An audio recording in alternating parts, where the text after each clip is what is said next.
You're listening to 90 Day Soulmate with the Relationship Engineers, Jim Gulnick and Lisett Guevara, only on LA Talk Radio.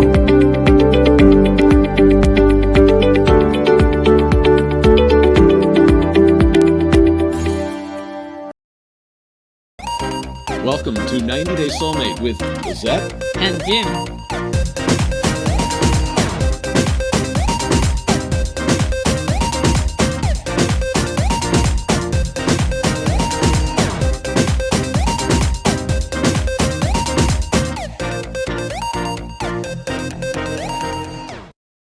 90 Day Soulmate is brought to you by 90 Day Solutions.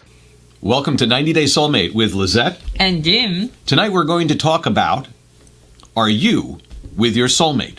Or how do you know if you are with your soulmate or the next relationship you're in, if it will be your soulmate? Or how you can find your soulmate. How you can find your soulmate. The book, 90 Day Soulmate, is a guide to finding your soulmate. If we use the word soulmate a lot, it's because we're soulmates. Yeah. We can't do that on the air. We're on the air, live. Cut. No, we're not going to cut. The point of this is that there's a series of questions you should ask yourself, you should ask your partner, things you should know that help you determine if you're going to be compatible, continue to be compatible, and grow together as a couple, or as we kind of, I was joking with Lisett at dinner tonight. I said, we're the same person. Sometimes we're so different. But what was the thing I mentioned at dinner tonight? I said, if you have the same goal, you tend to not argue about things that are happening today. It's when you don't have goals and nothing to work towards that you focus so much on today, but today's like a day without meaning, in a way. What am I doing today? It doesn't matter because I have no goal for tomorrow. But if I have a goal tomorrow with my partner, then what I do today, if it's in support of that goal, then I'm doing something for us and for our relationship. Some of the questions we're going to ask tonight are things you should ask to figure out the goals of your partner and of you in your relationship or in the relationship you're going to have. So we have some good soul-searching questions in the book 90 Day Soulmate. We also have found some therapy marriage counseling questions that we want to incorporate in today's show to talk about the subjects and topics that you may want to approach with your partner or your future partner. Who knows? Sound good? That's good. So what is the first question? Come on, tell me. Well, let's start. There's different types of subjects. So for many people, and depending on age and where you are in a relationship, if you're looking to get into a committed relationship, a lot of couples or individuals want to think about children. Do you want to have children? How many children do you want to have? What are the names? Yeah, no, so this is an interesting question because it's part of, like you say, the goal.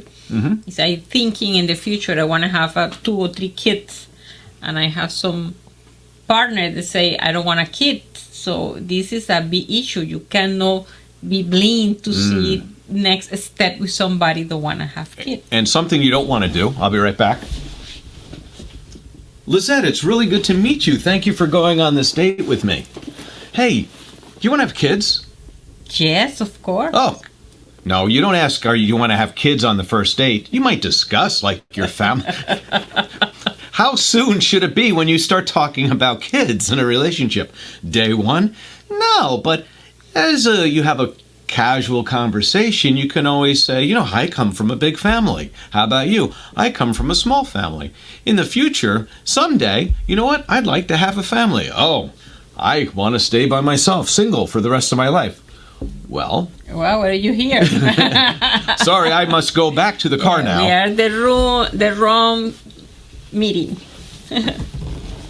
So even though children are a very important part of a relationship for those who want to have children, it is a very important part. And there are many sitcoms, TV, comedy programs that revolve around having children, not having children, wanting children. We've seen many episodes like that where, one character wants children, the other doesn't, and that becomes a big controversy for the show. And they make it into a comedic episode, of course, but there are a lot of times where it's very serious.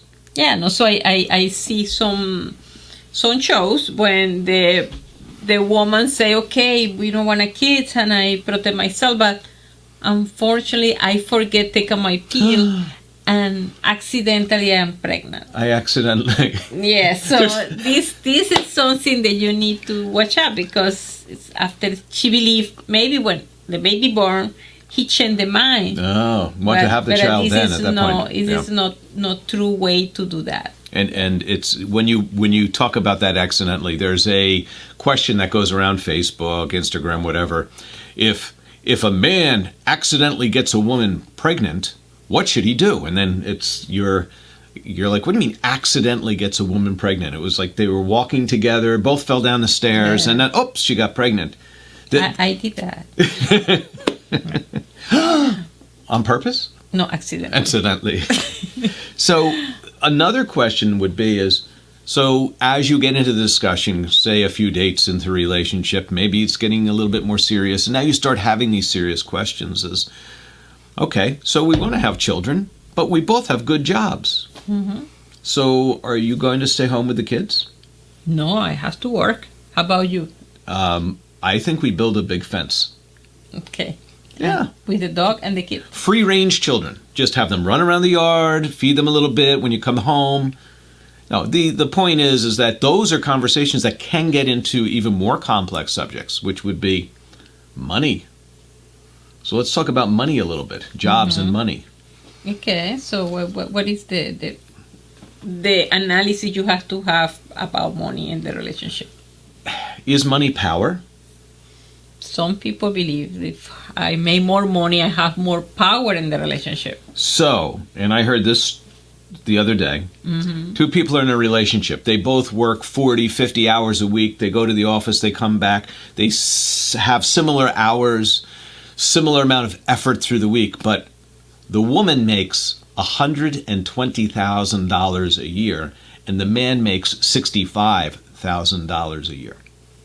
So the woman thinks, since she supports the household more with the amount of income she's making, that the man should do more work around the house. Make sure the house is clean. Clean the dishes, cooking. Laundry. And you can see in some relationships the reverse of that. Is money power? The people believe is that. And then this is create the issue, because maybe the man say, why, if we work the same time, hours, why I need to work more hard? Right. And the person. And if you don't want to chip in, since we may have a little bit of excess money, maybe because you earn so much more than me, maybe 2 hours a week we can have someone come in here and help us. Yeah. Help us spend our money. No, help us clean the house, do the dishes, something. And have more quality time together versus start angry to do clean home that people don't like, and then start to destroy your own relationship. So let's get back to, I know the interplay between children and money, but... And cut the yard, you remember? Cut the grass in the yard. Yeah. Yes. Well, that's why you have goats. You have goats. They take care of the grass. You don't have to worry about anything. But there's another one, which is children are such a responsibility. Yeah. So now that we have children, how do we want to raise them? How do we want to parent them? Do we want to be just loving, everything's okay, everything's accepted, or we follow these strict rules? What could be one thing that how do we raise our children with a set of values? How do we do that? I guess the first step, the two couple has to agree and have the same value when you talk with your child, because the child found that you go to one way and I go to different way. They feel like this is two different species, two different rules, so start to become no strong teaching value to your child. So do you think sometimes a couple will choose one of the couple's religion or beliefs and say, let's go here and let's take our family here, and we'll agree to this set of beliefs to instill that set of beliefs in our children, so we all have common beliefs. That it's a belief system. We follow that. So is religion or some kind of spiritual practice, even if it's personal, is it important for the couple to agree on that? Yeah, of course. And we're saying couple now. It could be 2, 3, 4, 5. No, we're joking about that. But the today's couples are so mixed from religion standpoint, where they come from, cultural, ethnicity. And yes, and also sexual. Sexual. It's but the main I'll say the main thing is for people to be compatible and agreeable with each other's decisions. So, if you agree up front on the goals, you don't disagree on the daily things you do, because all the daily things you do are in keeping with the goals, or at least they should be. And I think we talked about that before. Yeah, and also respect the belief other, because this is other part. I can't force you believe the same that I believe. I respect your belief and you respect mine. So it's a, what is that called? A compromise or commitment? I guess I commit to respecting your beliefs. I don't have to compromise mine to respect yours. Yeah. So I commit to respect. One of the things, we talked about this as well. We watched the show that was on, I'm not sure what TV channel it was, but it was something called like Love is Blind, which was an experiment where these people got to meet voices through a wall where they didn't get to see each other, and they had to fall in love. And for one person in particular, religion was very important for them. But at the same time, people, you can see sometimes people can use religion as a reason to not have or have a relationship, where it just seems to be being used. You know the word straw man? It's not the real reason, but they just use it as an excuse. A couple of shows ago, we were talking about breakup excuses, where people want people clearly to say, what the reason was. And if I am not compatible with you because I just don't find you attractive, is it easier for me to say my religion doesn't match yours, so I need my religion in my, in my family, and so I don't want to see you? Or should I say, I'm just not finding a deeper connection with you. I like you, but I'm not finding a deeper connection with you. But sometimes people use things that aren't true as breakup reasons. And so why I referenced the show was, it seemed like in the show there was this weird, strange, always interplay between people. And I think half of it was they just wanted to be on TV. Sometimes it's like that. How to stay on the show. Like us. Like us on 90 Day Soulmate. With Lisett. And Jim. Anyway, we will be right back after this important set of messages with more on things you consider to find your soulmate or know if you are with your soulmate.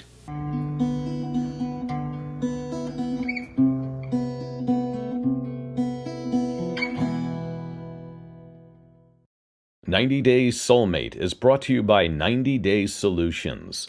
Welcome back to 90 Days Soulmate with Lisett. And Jim. And tonight we're talking about questions you should be asking yourself and your partner to understand if you are soulmates, or if you have the same goals, to determine if you could be soulmates. Or how, if you don't have soulmate, how you make an inventory who you are and what are you looking for in the next relationship. So in our book, 90 Day Soulmate, we talk about that people are just souls looking for other souls to be compatible with.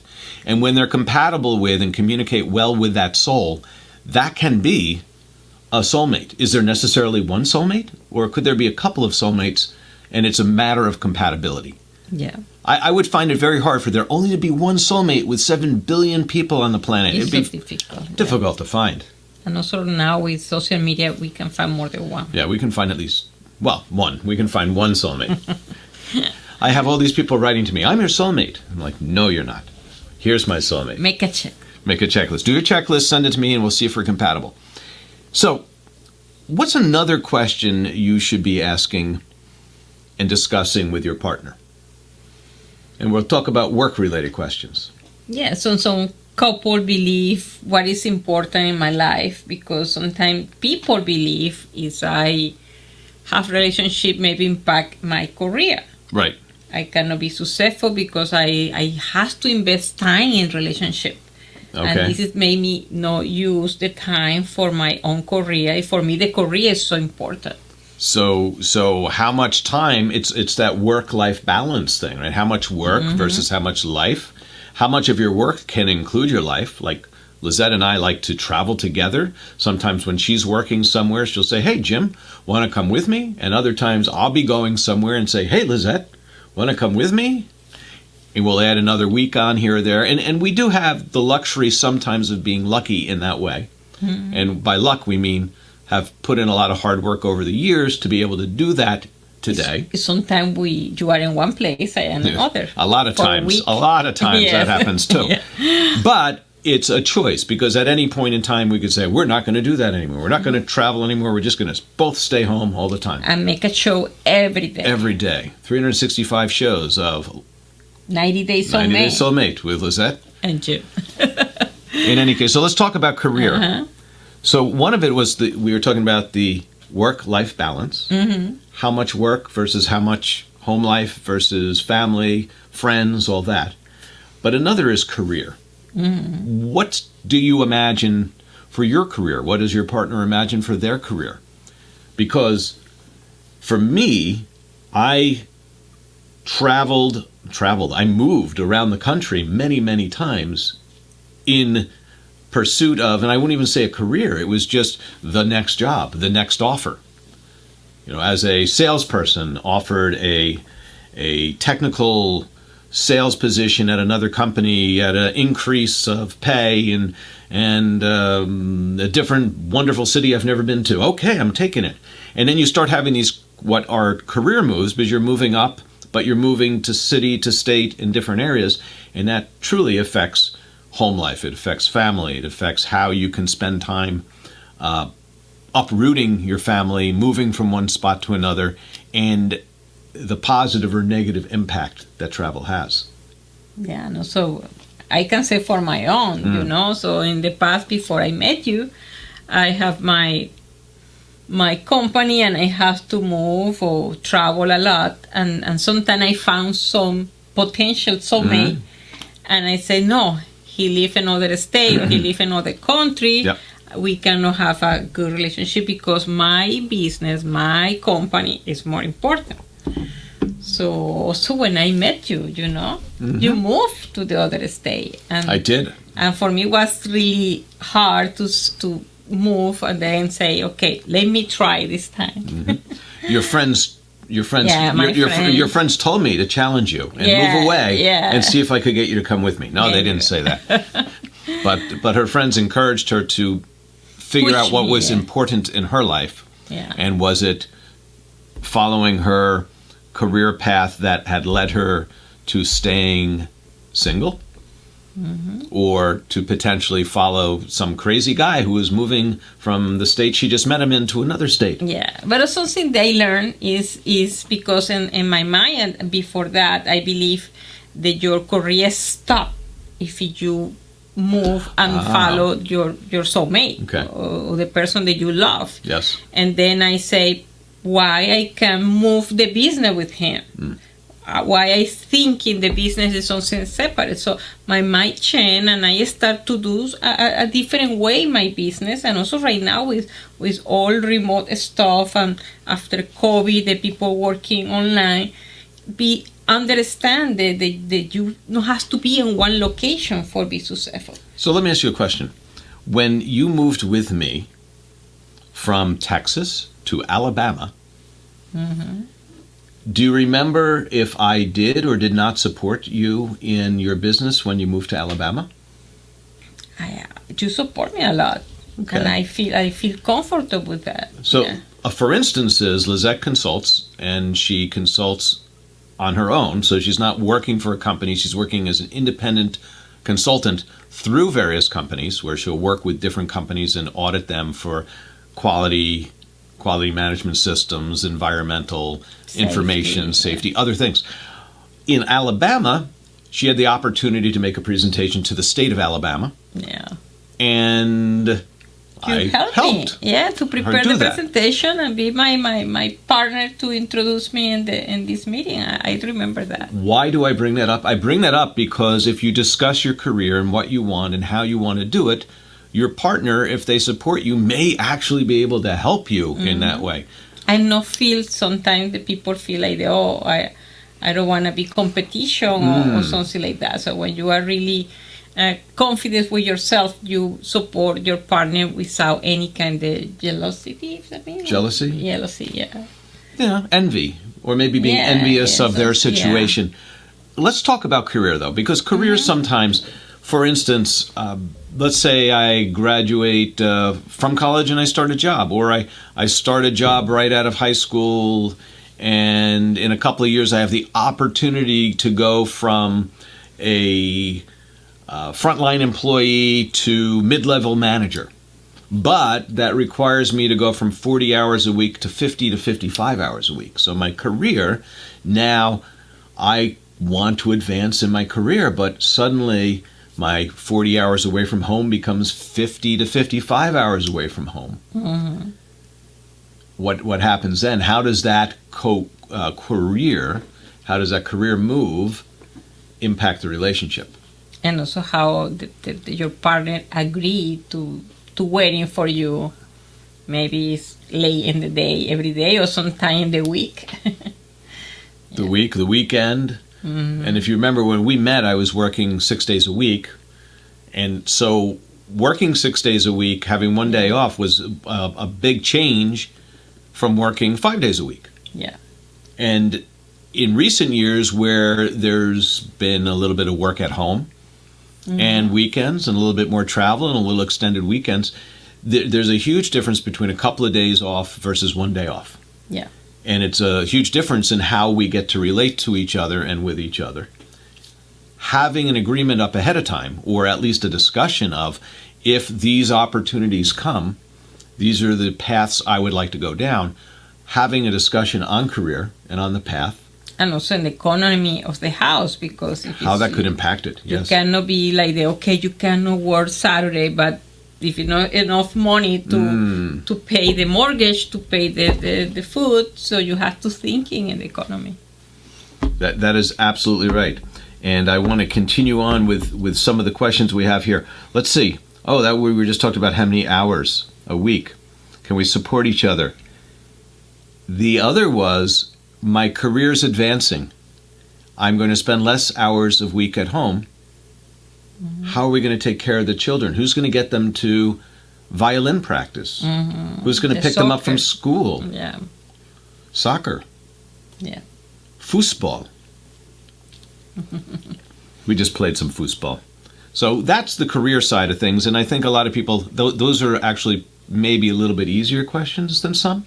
Yeah, but sometimes the people is like the workaholic and then feel more relaxing, spend time work versus coming home, and this is impact. I can't wait to get back to work.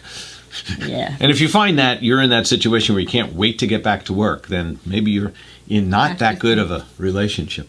Yeah. So here is sometimes the most difficult of sets of questions to ask, but it's almost always the reason why people actually get into a relationship in the first place. Mm-hmm. Sex-related questions. Okay, go ahead. So, what makes you feel loved? Wow, so many ways, but Tell one is feel together, touching, have intimacy, intimate time, quiet time together. Mm-hmm. How about feeling supported? Yeah, that is one. But this is specifically sex. How much sex do you like to have a week?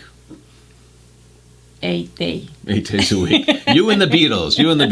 8 days a week. The questions of, do you enjoy? Do you not enjoy?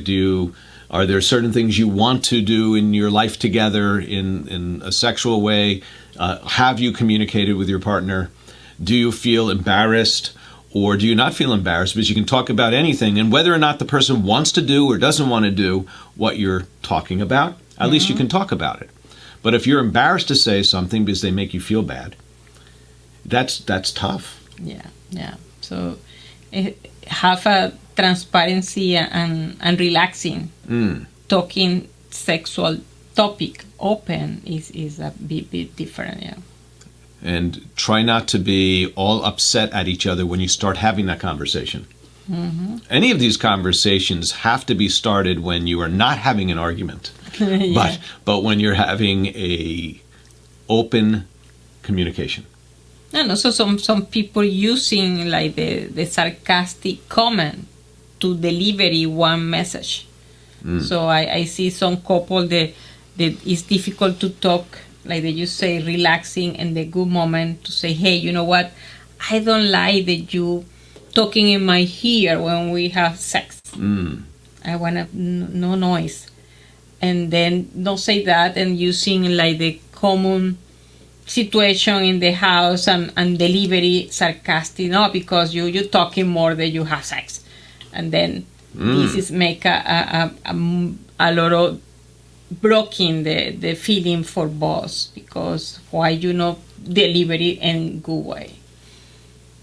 Exactly, because then you make the person angry. They're angry about sex. They're angry about talking about sex. So the other person said, you know what, but we don't have more sex. How about that? What? So, and then, yeah. Are you really? For what?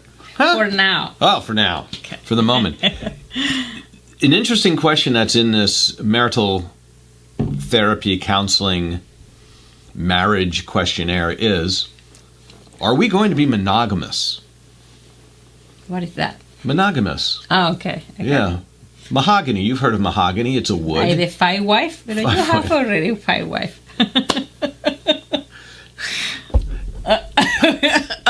Oops. So going back to monogamy. So I can't actually imagine that this is a question today, but I guess for some people in the beginning of a relationship, or maybe even during a relationship, is it going to be just the two of you for now and forever? Or is it, you know what, we really get along, we love each other, but go ahead, go out with somebody you just met. I'll go out with somebody. It's hard for me to even talk about that, but it's if that's your relationship, you need to talk about it. Because maybe you think it's okay and the other person doesn't, or the other way around. They think, oh, I'm not cheating because I just told her that I'm going out with this other person, so I'm not cheating because I told her. But maybe she doesn't want you to go out with the other person. Yeah. And be monogamous. So that's a question that was on here that I thought was kind of interesting. Another one that comes up is, how often do you want to go out with your friends? Maybe one per week. And how often do you want your friends to visit? The same, one per week. Are they going to stay with us when they come visit? Maybe. And for how long? All weekend, 3 days. You know what? I want to have rest and relaxation on the weekend, and I don't want you and your friends chatting up a storm all weekend long when I'm trying to... you should have the conversation. So when Lisett does have her friends here, and they chat and chat and chat, but it's one time every 6 months, go ahead. Or if she has somebody over, if I have someone over, or we have somebody over, and we understand that, you know, us being social, Lisett being social, me being social, that there's a limitation and an acceptance to what we each do, but it has to be discussed. Yeah. And I see you're more happy than me when my friend is coming. I don't want them here, and then as soon as they're here, I just have so much fun. Yeah, I saw. Yeah. So, family. How close we are to and want to be to family. Do we want them knowing all our business? You know, how can you tell your mom all about what's going on in our life? Why did you tell her what we did last weekend when we went to the orchard? When we were picking apples? That was a private conversation we had, and you told her. Okay. Do you know what I mean? It's like, how much do you share with your family? And is the other person accepting of how close you are with your family and how close you are with your friends? What personal, intimate information do you share? Do you share your financial information with your family? Don't tell your mom, I just got a new job. Please. Because then she's going to bring it up. And she's going to say, oh, she's going to ask me a lot of questions. I don't want questions. So... Yes, depends on the mama. Depends on the mama. And how important is it for you to maintain relationships and friendships outside of our partnership? Outside? Meaning, you belong to Rotary. You belong to the Women's Council of New Jersey. You belong to the Young Entrepreneurs Society of America. Each of these groups, they meet once a week in a restaurant somewhere and have meetings. And you like doing this, and you're never home. Condominium and yes, I know. Week. But and the question is, these things that you are involved in, which ones are important? Mm-hmm. Important to you personally, important to you as a couple? Okay. And again, discuss that. It's the balance. It's the balance. So how much time you want to invest in your own stuff versus do the better. It's a negotiation. I always believe in if you establish day, weekend, and day in the day, what day is with me, what day with the association, everybody's happy. Okay. So I just read this next one wrong. So I'm going to read the wrong one first. Vaccinations. It's actually vacations. But since we're on the subject of vaccinations, what science do you believe in? What health do you believe in? We talked about this in the past too, is politics, beliefs, your belief systems. There's a if you agree to respect somebody else's religious beliefs or personal beliefs, then some of these other things you need to respect too. So even though I misread vacations, it is equally important that if somebody has a feeling and a belief on something, that you listen to them and you listen to why. And if you want to logically have a conversation as why you think that they may have a different way of looking at something and they may want to consider an alternative view, then you should have that discussion. But a lot of these personal beliefs are what people truly believe. And you would believe exactly what they believed if you grew up exactly like them. People believe what they believe because they've learned things their entire life that have brought them to that moment. They're not just making something up to seem like they're crazy. They're bringing up what they believe because that's what they've been led to believe. And it may be true, it may not be true. And something important is because some people, if you are Republican or you are the other polity or other religion, you label people. So if you are Republican, you have 1, 2, 3, 4 characteristics that all Republicans have or all Democrats have. So no label people. So you can have some belief mixing, but the reason that you are Catholic or you are mythology or whatever is your religion or your polity belief is not labeled your personality. So this is something that a lot of people start to label, and then you blocking more like the softness of the relationship. So we don't talk much about this, but I'll leave it this two thoughts here.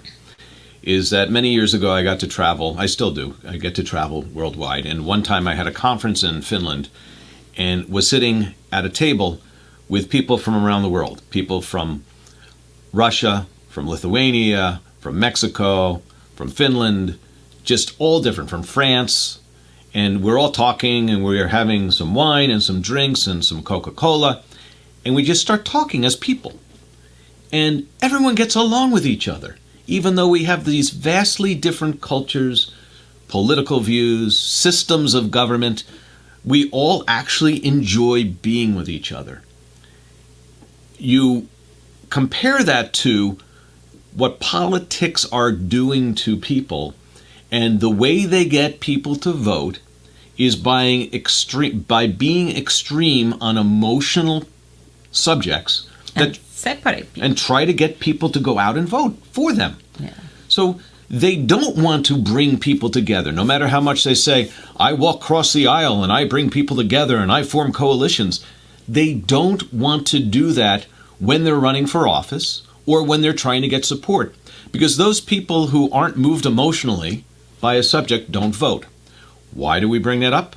Because most people, when they think and have time to be with a fellow human being, most people like being with other people. Yeah, and also you start to support somebody that don't have idea who you are. And then you destroy your own life or your family, because I see people in the family, they fighting each other for politics or religion stuff.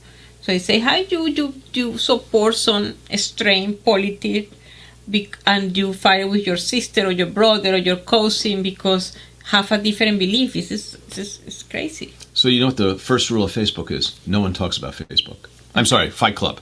I'm sorry, I got the two things mixed up again. Okay. What is the other question? Or maybe we have a... No, we still got some time here. And we've got lots of questions left. So vacation. So actually we were talking about vacation. Vacation, holidays. Oh, these things can become extremely difficult sometimes, important, because what happens at holiday? Which holidays are we going to celebrate? Where are we going to celebrate them? Yeah, this Christmas With whom? is my family and the other Christmas your family. And not only it's that, because these things are really important, because family time's really important, but now you've just brought in family into a holiday, and maybe a happy holiday and family don't actually mix because they're, does Lisett spend too much time? I keep saying this, but it's meaningless. I don't have family here, by the way. But you know what I'm saying is that, yes, we have to visit with family. And for some people, that's the most happy time of the year, being able to spend time with your family, loving family, having wonderful conversations, and seeing them for the very few times we get to see them. For other people, seeing family because they feel like they're forced to do it is the most stressful time of year. Yeah. So you go to your holiday, and then when you come back from your holiday, you need a vacation. Yeah, I've heard so many people say that. No, so I remember my first husband, and he liked to spend Christmas with his family. Okay. And the family is in other states, so I say, why 1 year there, 1 year here? So the first year, and he said, no, the second year is with my family again, because we don't see the family. So, and then one moment he traveled and passed Christmas with his family, and I stay Christmas with my family. So I guess this is no smart move, but yeah, important holidays that are supposed to be tremendous for your family. Yeah, you're spending apart. So is that what you want to do? So vacations and holidays is something very important to talk about. Understand family nuances. Understand the goals for the future. Yeah. Is the goal for the future to win over your partner's family? It's best to point that maybe you don't have a good relationship with the other family. Right. If you love your partner, you try to be calm and support your partner. Yeah. Eat a lot of turkey. Fall asleep. Yeah, not talk a lot. Don't be talk. Quiet. No politics. No religion. No religion. So, I like this one. And we're going to talk more about this one and others when we come back on 90 Day Soulmate with Lisett and Jim in a moment.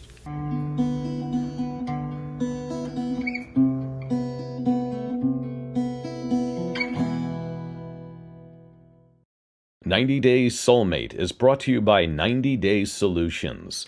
Welcome back to 90 Day Soulmate with Lisett and Jim. And tonight we're talking about questions you should be asking yourself and your partner, or yourself if you're not in a relationship, to find your soulmate. Some of the types of questions are in the book 90 Day Soulmate, which help you figure out what you want and where you want to be in your relationship or in a new relationship, to see and make sure that that person that you're with or going to meet matches you and fits your criteria for a soulmate. So with a soulmate, would you think that you'd have open and clear communication? Of course, you have to. You have to. So, if the different things that we talk about in this book, and we talked about on this show politics, we talked about family, we talked about career and money, children and different things. If all these things are parts of a puzzle, when we have a puzzle that fits very nicely with another puzzle, there's open and clear communication between the two people. So one of the reasons why we say to go through these types of questions is to figure out who you are and who fits with you, and help you figure out if your partner fits or how to fit better. Because the better you fit, the easier it is to have communication. It's much easier to have communication with somebody who speaks your language, has your level of education and use of words. But we speak different language. We speak love, baby. Okay.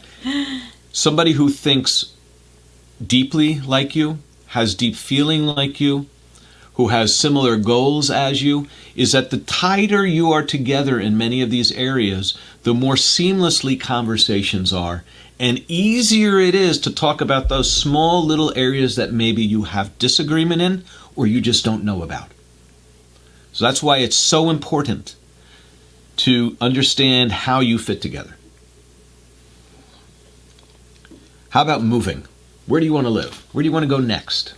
Spain. You want to go to Spain? Yeah. We have the opportunity to go to Spain, so I think we're going to go to Spain. Where else would you like to go? Greece. We'd like to go to Greece. So where do you want a vacation? Do you want a vacation together in these areas? I want to go to Ireland. Oh, I don't want to go there. I want to go to Argentina. Texas. New York. California. Hershey. You have these places, and the point is having goals of, well, one is some of these are, quote, vacations, but others are, where do you want to live 10 years from now? Where do you want to be? Do you want to still be in this house? I don't know yet. You don't know yet. Do you want to still be in this studio having this show, 90 Day Soulmate? Sure. We'll call it 9,000 Day Soulmate. Now, the idea of 90 Day Soulmate is that once you do put this list together, that's in the book, of what you want in your relationship, that if you don't have a relationship, in 90 days, you can find somebody who matches. And the point is, matches you. Doesn't match me, doesn't match Lisett, unless, of course, it's Lisett who's matching me. The idea is to be able to determine quickly and easily somebody who fits, that you'll have that open and clear communication with. It also helps you develop your relationship that you have right now by understanding that person you are with much better, to open up that clear communication and allow your souls to mesh. And integrate. Integrated souls become souls mate. Right? Mating souls. Yeah. I remember you and me in what was it? Lake Como. Yeah. Yeah. And we integrate a lot there. With a lot of wine. A lot of wine, Yeah. walking in the rain, the beautiful George Clooney waving to us. It was a very nice time. So moving, where do you want to move? So having those discussions. That's, where do you want to retire? Do we want to retire now? We talked about we want to travel now. Why? While we can. Travel, enjoy now while we can. We don't want to say, when we're 70, we're going to go travel, because who knows? Maybe we won't be able to walk around. Yeah, more difficult.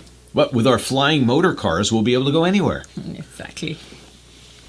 How about conflict resolution and decision-making questions? If we do have a conflict, what do? Running away. No, really. So if we have a conflict, do we address it then? Or do we say, okay, we're having a conflict. Everyone take a few minutes. Let's get back together in 30 minutes when we both calm down and talk about it. Mm-hmm. A lot of times people, when they get into a conflict, they get so heated, they keep having the argument, and then they're so angry, they continue to have the argument rather than come to a resolution. And also we can share our original trick when you make some ironic comment, Yes. and the beginning, I don't get it really. So he say, hey, because English is my second language, if you got it when I talk. And I say, hey, you say that again. I don't got it. What did you say? And then what happened? So let's be very clear on this, is that Lisett and I, when we first met, periodically I would say something, I'll use the word rather than ironic, something stupid, some off-the-cuff remark, something that could be taken the wrong way. Maybe I thought was funny, and maybe it wasn't. And instead of Lisett getting really upset right away, we used the excuse of having different languages as maybe I misunderstood what you said. And by saying, oh, I'm sorry, I didn't understand what you said, I would think, oh, did I say something that I shouldn't have said? I would think about what I said, and then I would, 99% of the time, rephrase it in a way that was loving rather than potentially making fun, poking, or hurtful. Ironic comment. Ironic. Yeah, so this is something... Sarcastic, yeah. So this is something that I explained to so many friends, and they using right now. So the one of the side of the person thinking the other is attack and say, hey, I don't understand what you say. So say it again. Explain me more. Why you say this phrase? Actually, this is a great, like, for anytime somebody, this is a great way to respond to anybody who attacks you, is instead of becoming responsive and reactive, you just say, I'm sorry, I don't understand what you're saying. And it takes all the power of their attack away, because now they're really confused as, I just attacked you and you're not responding. Now what do? I either attack you again, and if you keep not responding, then I'm done. Or if they actually like you and they realize they said something bad. So I use that in my work, So for auditors, the people don't like auditors. So when I feel the other side is a little attacking, I say, okay, I'm sorry. You can explain me again. What did you say? Because I don't understand. And in good way, without any ironic, any sarcastic tone. And the people feel like, wow. Calm down, and maybe you soft the relationship, increase the heat in the conversation. So we talked a couple of weeks ago about when you are in love, how chemicals in your brain, or I'll use the word in lust, when you are in that initial stage of being in love, chemicals in your brain actually shut down your frontal cortex. It stops you from being able to logically think about things, and you act more emotionally. Yeah. When you are angry, if you've ever noticed, your choice of words, your ability to choose the correct words gets diminished. The more emotional we are, we shut off parts of our brain because other parts of our brain are so heavily triggered that we can't communicate as well as we'd like. So when we're acting in an emotion, we don't have full communication. We can't actually be fully ourselves when emotion takes over us. So if you want to fully integrate yourself with another human being, you need to relax from that heightened emotional state. Of course, unless it's love, because we can only say the most wonderful things when we're in love to each other. I think we hit a whole bunch of things here today. Yeah, many questions. Also in our book, we have a 40 item that we create, but you can create your own 40 item, who you are, what are you looking for in your relationship. Who you are, what you're looking for in your relationship, and ideas that would make your perfect match. And when you have those ideas and you discuss questions like we discussed tonight, and when you figure those things out, it makes the communication with your partner or your new partner so much easier and better, so you can find your soulmate. That's it. Thank you for watching 90 Day Soulmate with Lisett and Jim. Have yourself a great week. Bye. 90 Day Soulmate is brought to you by 90 Day Solutions. You're listening to 90 Day Soulmate with the relationship engineers, Jim Gulnick and Lisett Guevara, only on LA Talk Radio.